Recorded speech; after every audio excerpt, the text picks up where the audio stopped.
In 40 seconds, I'm gonna tell you exactly the framework that I use. You're gonna be able to put it to work. In 67 seconds, you're gonna have your first business idea, your first product idea. Watch this 3-second introduction and then we'll get right into it. Go. Here's the framework. Notice things around you. Be aware of your environment. Look for business and product ideas everywhere. Solve your own problems and pain points. Explore the areas you lead yourself to.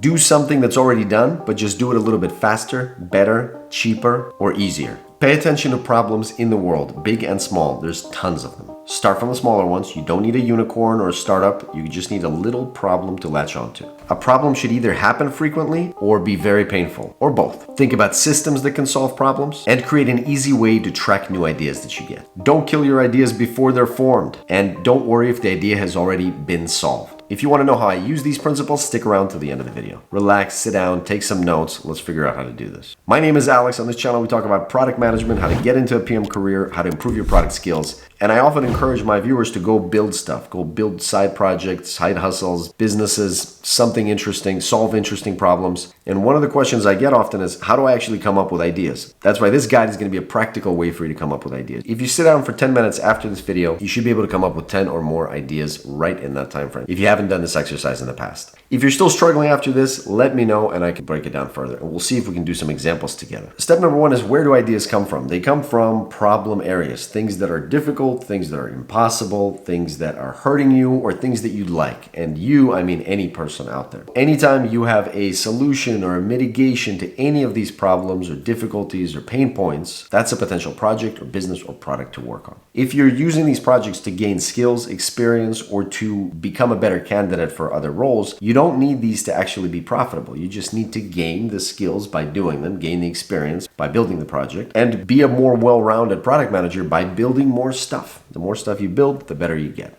Notice things in your own life, in your own world. As you go about your day, notice things that are happening. Notice difficult things, struggles, internal, external. Notice things you think about. What are some things you wish could be different? Or what are some obstacles that you have? Or some issues that you're dealing with during the day? Think about your day. When you wake up, how do you wake up? Is it an alarm clock? Is it when the light hits your eye? Is your window fully shaded? Is it better for you to wake up from the light or without the light? What about at night? How did you sleep? When you wake up, when you brush your teeth, is there anything that could be rearranged to become better? Then as you get breakfast, is there some sort of a system that you could use for breakfast? Like figure out what you want to have for breakfast. Are you tired of the same old breakfast? Do you want to look for variety? Every step of your way as you go out the door to your car, did you forget your keys? Did you forget your phone? Do you have a place where you can store your phone? Do you know where you're going? Every single moment of your day can be thought about as optimization opportunities. What can you make better? Even if it's already good, can you improve it further? Or if it's bad, can you solve it? The key question is, can you make something, any element of life for anyone, a little bit easier, a little bit better, aesthetically better, or function better, a little bit faster, a little bit more convenient, a little bit cheaper? And that question you can ask for any situation that you encounter. Next step is to do that with your friends, family, coworkers, anybody that is telling you about their day or their struggles or their issues. Take that as an opportunity for finding something that you can do to potentially alleviate these issues. When your friend comes to you and starts to complain about their life, that doesn't mean that you should pitch them business ideas,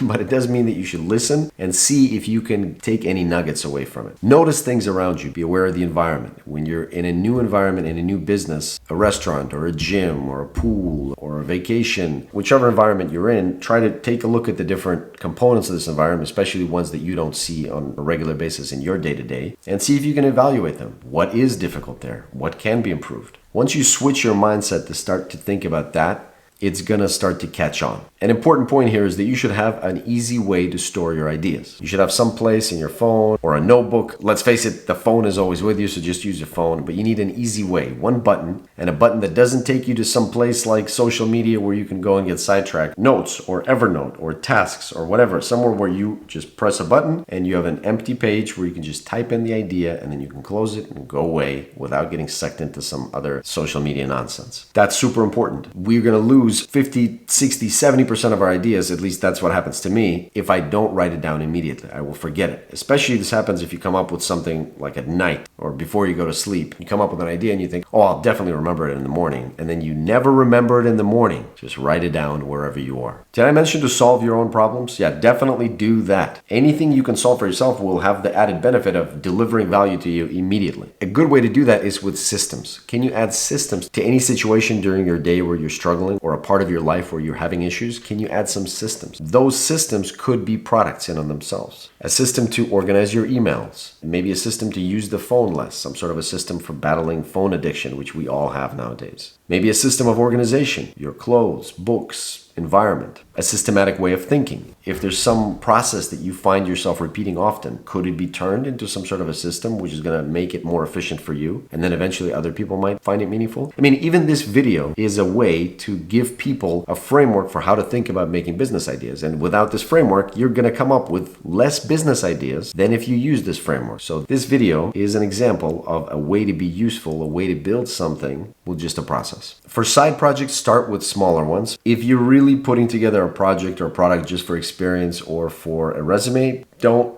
start a startup. Don't try to pick a problem that requires $100 million of funding. Start small, especially if you haven't done any projects or products before. Just start small. Trust me, small problems, especially if they apply to a lot of different people, can be very useful to solve. And you can actually do a lot of good. Don't kill your ideas before they're formed. A lot of times we come up with an idea, maybe the first 2 seconds we think it's awesome, and then we think, oh wait, this has been done. No one really has this problem. Give it a minute before you kill these ideas. Just put them on ice. Put them on ice. Just write them down, finish writing them, and then put them on ice. Every week you can review your ideas, and the ones that are on ice, sometimes they come back because new situations or experiences actually give you a different POV on this very idea. So don't just kill them. Leave them in there. Give them a rating. My system is a little bit more than just an inbox. I have an inbox with the date that I came up with the idea, some notes if I can come up with them on the spot, or some links or something else that's relevant. And then also I give a rating 1 to 4. 1 means iced. 2, it means it could be something we can think about. 3, I'm very excited about it. And 4 is just an incredible idea. As long as you review these every week or 2 weeks and you work on one at a time, but you keep adding in the inbox. So you've always got a backlog of new ideas to think about. It's sort of like your toolkit of ideas. And eventually it's going to spawn more and more and more. And it's going to become second nature to do this, to basically write down ideas all the time. I have to do a similar thing when I write down ideas to talk about in the videos. You always have to write down when you come up with an idea, otherwise it gets lost. Again, it doesn't matter if the problem has been solved already, if there's 10 different people solving the same problem. If you think that there's additional value to what you're offering, if it is unique, and sometimes even if it's not unique, if it's the exact same thing, but you can do it, you should still do it if you think it's interesting and you think it's meaningful. Competition should not preclude you from following up an idea. I recently had this idea that email newsletters should have easier way to have ads, being able to sell an ad space in your email newsletter and buy ad space in an email newsletter. Right now, there's no real way to do that, but there are startups that are trying to solve this problem. Substack doesn't have it solved. Beehive is attempting to solve it now with their own internal ad network. But this is something that is high on my list of business problems, because even though companies exist that are trying to tackle this problem, it's not an open and shut case. And so it still lives in my business idea folder. And now you know about it. By the way, this is another thing. Common misconception is that you should not share your ideas. Someone could steal your idea or something like that. That's just real nonsense. Ideas are effectively worthless. Only execution matters. When I compare ideas versus execution, it's no contest. Execution wins every time. But of course, you need ideas to build something. So if you have no ideas, then of course you should work on ideas. But don't be afraid, and in fact,